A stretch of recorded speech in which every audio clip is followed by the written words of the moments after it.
Hey guys, welcome back to the layout. So today we've got something very exciting to show you guys. A new addition to the layout, one that I have been kind of waiting for a little while. Finally was able to get my hands on one.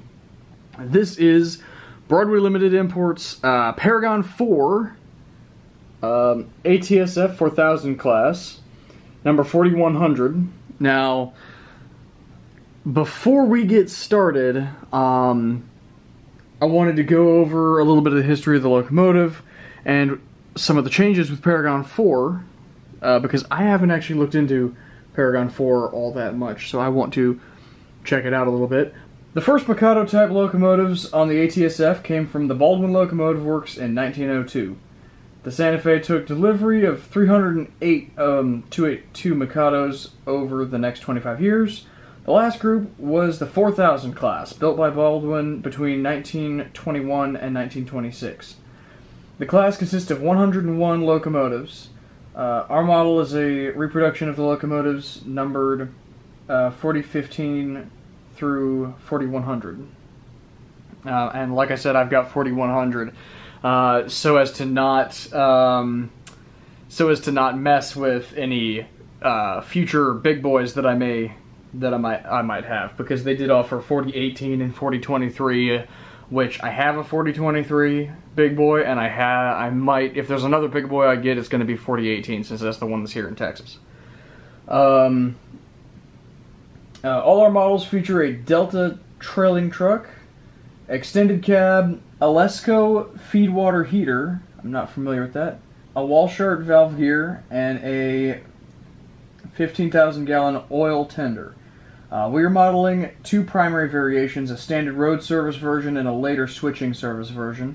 Switcher version has switching pilots on the front and rear, also large rear headlight mounted on the tender deck. We also modeled two main driver variations, spoked and disc variations, which will be installed on the correct road numbers per prototype, per prototype photographs. Disc drivers were modern feature added to the locomotives beginning around 1946. However, many spoked drivers remained in use until the locomotives were scrapped. Now, 4100, I believe, is a road pilot, spoke, and it has spoke drivers. Let me go ahead and get this thing unboxed for you guys. Oh, that's nice. It's got the little cutout so you can, for the thumb, so you can grab it a bit better. Oh, there go all of the documentation. Alright, so we've got the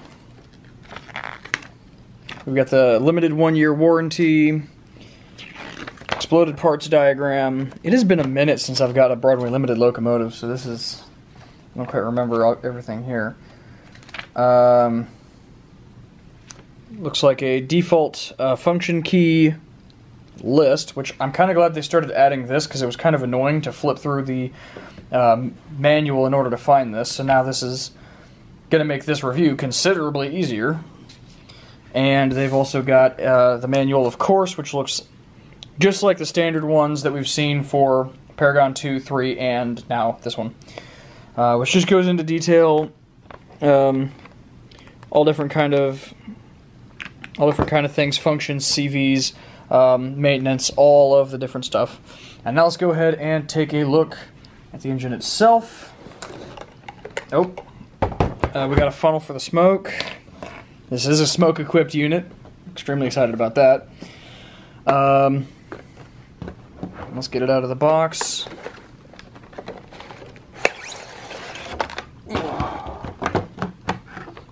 Side panels. I guess they're doing side panels now. I did not actually, like I said, it's been a minute since I've got a Broadway Limited locomotive, so they've definitely stepped up their packaging game. A bit of a tool for the drivers and traction tires and stuff like that. How do you open this? There we go. And let's go ahead and pull this bad boy out. Alright guys, let's go ahead and take a look at the detail. Before we do, I do have to say it's hard to kind of see, But I had a handrail that popped off. Sometimes that happens taking it out of the box or in shipping or whatever. So I will have to put that back on. I don't see that as too big of a deal. It happens on occasion, so, you know, nothing a little bit of Tamiya extra thin won't fix. But let's go ahead and take a look. So we've got the coupler. I like how the trip pin is nice and pulled up out of the way like that. That's quite nice. So this, like I said, was the Road Pilot, and it looks quite nice. Headlight, I believe that's functional class lights at the front there.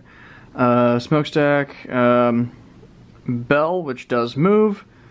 Number boards up there. Looks like a bit of a toolbox, actually, right there. And I am looking at this thing quite amazed by the level of detail Broadway Limited has gone through. Let's go ahead and go onto the side.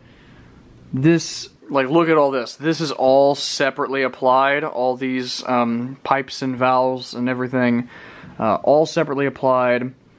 The running gear looks good. There's a ladder there. That's interesting. Did not know that there was a ladder there. So there is. It's kind of hard to see on camera, but that's an interesting design. I've never seen a locomotive with a ladder there. That's interesting. I'm sure it's prototypically correct. I just have never seen one like that. It's got, looks like, I can't tell. I believe that's 2 sand domes. I believe that's correct. I've got the drawbar disconnected so we can take a look in the cab. Wow, the level of detail. I keep looking at it. I keep seeing things that I never see on other locomotives. This is extremely impressive, actually. All this piping, even kind of deep in there, you still got all the piping and everything. Dynamo. Holy cow! So it looks like this thing does, like I said, have 2 sand domes and a steam dome. That was kind of common on locomotives where they would need a lot of traction, extra traction effort, which this probably did. And as you can see, we have a spoked driver there. It's a little bit difficult to see because the side rods are in the way, but that is a spoked driver. I'm assuming that the other type looks a lot more like what you'd see on the bigger, more modern stuff, the 484 Northerns, and stuff like that. Moving on to the cab end, firebox detail down here. They said something about the trailing trucks, and I'm not 100% certain what they meant by it, but this is, I guess, the type. It does look kind of different to what I'm kind of used to seeing, so I guess I'm sure that is prototypical, of course. All that kind of stuff. Now, like I said, I've got the drawbar disconnected, so that hopefully, if I can adjust my light, you can kind of see. Bring us down a little bit more. Oops. You can see that back head detail there, which there's a decent amount. It is hard to tell if that is molded on or separately applied. Some of that looks separately applied, some of that looks molded on, but if it is molded on, it is really well done. Cab figures in there, of course, as well. Quite good looking, and of course you can also see the detail there on the tender as well. The writing is all nice and legible and everything. Moving on to the tender detail, looks like this is a 6-axle tender there. So I don't remember if this was originally done up as oil or if Santa Fe, I know they changed at some point quite a lot of their locomotives to burn oil just because that was easier to get in the southwest US where they were running. But it's got the oil configuration and everything, your handrails that are pretty standard on these Santa Fe conversions. They'd often put handrails right down the middle. Oh, I completely forgot to mention the roof hatch. As far as I know, that doesn't move. I don't really feel like messing with it too much to try and find out. But I love these sunshades as well. They're quite well done. And then, of course, Moving on to the rear here, water filler hatches and all that. I believe that is a rear class light as well. There we go. We've also got, looks like the brake hose there, which is really, really well modeled. Coupler, cut lever, ladder, all that different stuff. Really, really, really well done. Moving it over to this side. Bit of fuzz. Hold on. There we go. Moving it over to this side. A lot of the same. Just so you can kind of see all that detail. A lot of this is separately applied. All this is separately applied. I think that some of that is molded on right there, but you know, that's separately applied. All that. That is a lot of detail, and like I said, this up here is just amazing looking, with the whistle and everything. All right, so that is the look at the. Oh, and I forgot to mention the air brake hose on the front as well. That is, like I said, this is a really, really well done model. This is really, really well done. So now let's go ahead and take a look at the next bit, which is weight and coupler height.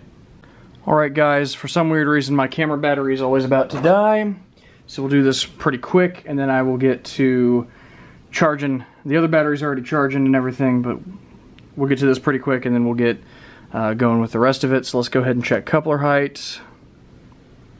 Front coupler looks kinda low, honestly. It isn't too horrific, but it does look kinda low. Oh yeah, Broadway Limited has those traction tires in there, a little bit hard to move. Alright guys, and then the back coupler honestly looks pretty spot on. So that's the one that really counts. Okay guys, so we've got it on the tracks now. Battery finally finished charging, so crisis averted. I got it on the tracks now. Adjust the camera slightly. There we go. That's a little bit better. So let's go ahead and take a listen to this. I have not. Oh, let me turn the fan off. Okay, so as per usual with Broadway Limited locomotives, the way they work, in order to get the sound and whatnot to start, you simply start to move it. Let me go ahead and type in address 3. As you can see, the cab light came on. Let me adjust that so that I can see what's going on. There we go. You can see the cab light came on because I've got F0 on. So let's go ahead and move it and we'll get it started up.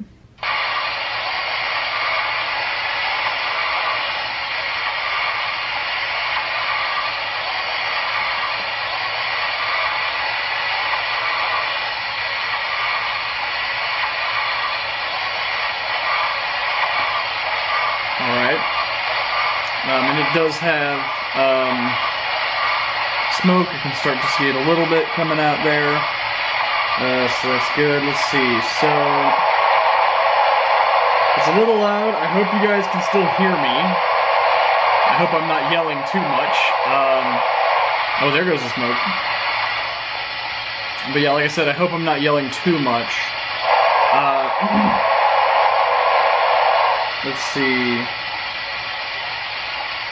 So, F0 is front and rear lights.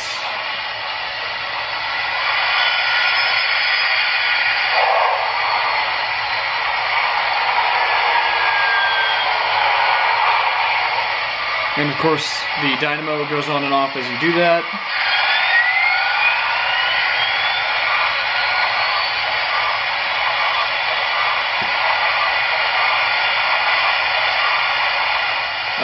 F1 is the bell. It's probably gonna be loud.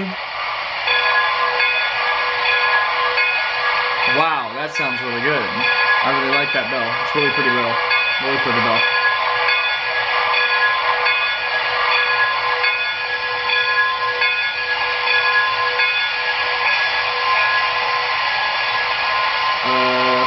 Let's see.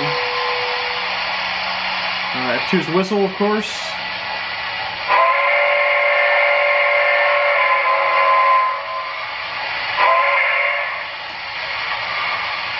So it's that. It's a playable whistle.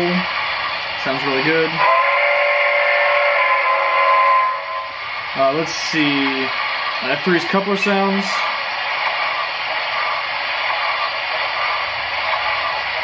You might need to move. Yep.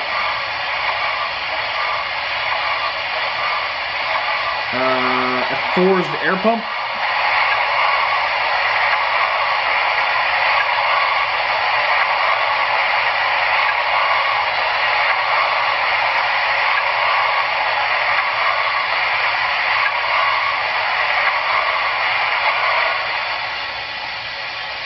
F5 is blowdown, or chuff volume increase if it's moving.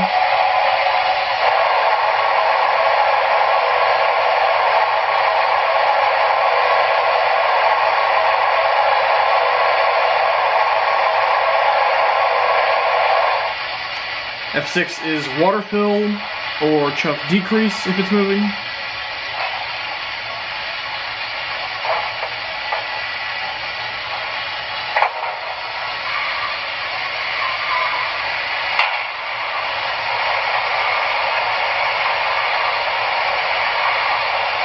It's definitely a little bit loud. I'm probably going to have to tone the sound down just a little bit using JMRI. It does sound good. And you just press it again in order to get it to stop.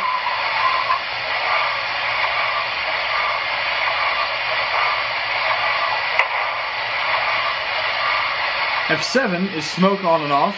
I won't bother you guys with that one because it's going to be hard to tell.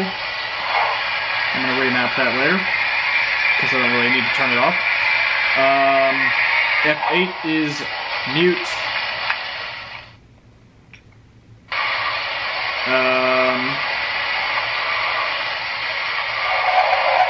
F9 is startup shutdown, so we'll go ahead and go through that sequence.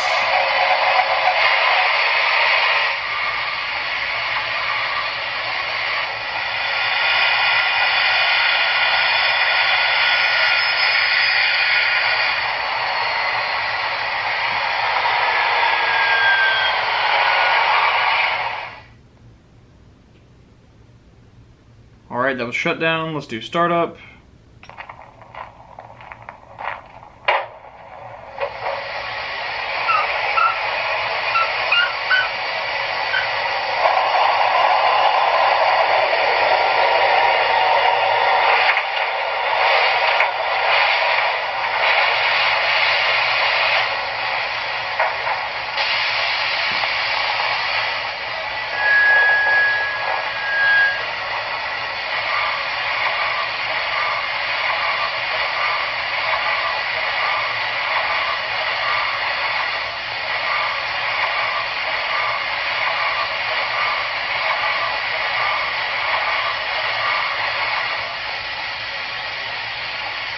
Alright, I think that's got us there.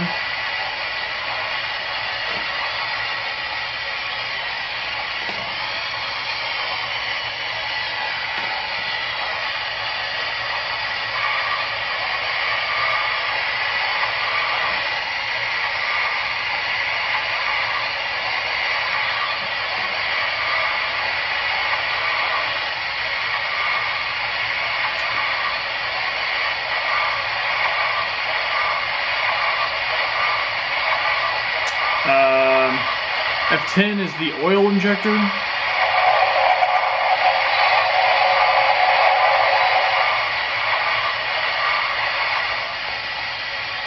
Did it? There we go.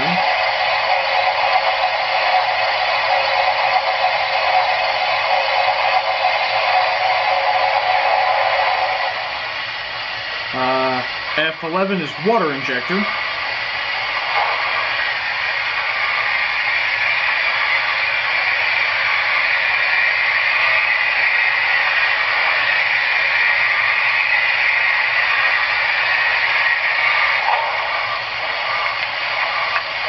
And And F12 is the only one that I can do at this point, which is brake set and release.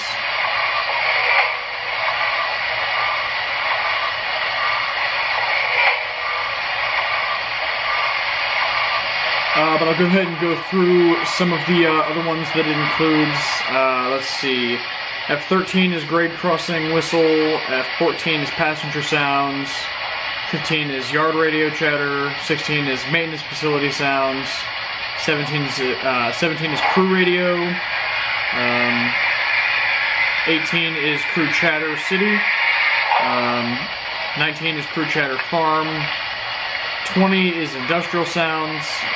21 is lumber mill sounds. 22 is whistle toggle. 23 is track sounds toggle. 24 is rear marker light. 25 is long whistle. 26 is macro playback. 27 is record macro, and 28 is brake squeal. So those are those, and this I have discovered that the little sheet I had does have a difference between Pro mode and Standard mode. On the back, it has all the Pro mode functions, which are in a slightly different order. Some things are a little bit different. So that is a thing. That's basically how the Pro mode works. Is it remaps all the keys. Alright, let's go ahead and check out running quality. They said that they made some improvements to make things less jerky in the mid-range. I don't know if it will necessarily see that. Again, it's brand new. I haven't broken it in yet or anything, but let's go ahead and give it a test. So, for the sake of being able to see here, I'll bring it back here. So let's go ahead and start it up.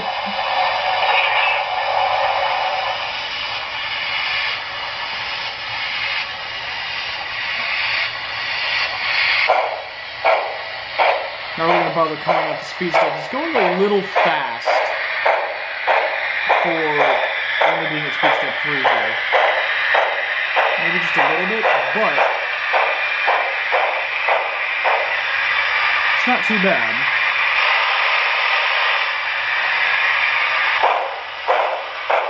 It's very smooth. That's for sure. I'm back to speed step 1 here. It is very smooth. I'm not seeing any jerkiness at all right out of the box, so that is really good. It does seem to have quite a high speed curve though, so that's something to look out for. But it also makes some sense because they've made it to where there's a feature that will adjust that and make it be a little bit more responsive and fine-tune the slow speed controls, so that does make some sense.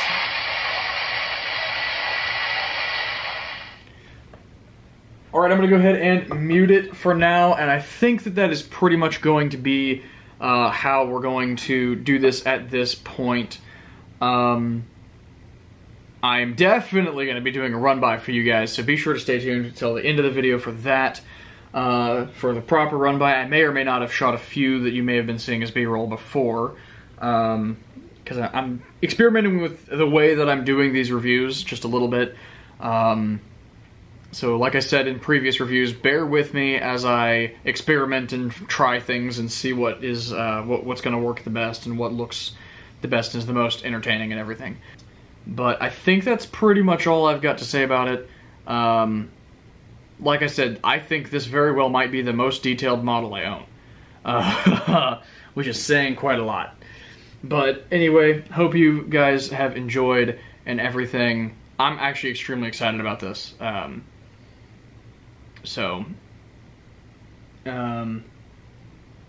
guess in that case, nothing left to say, but enjoy the run-by, guys.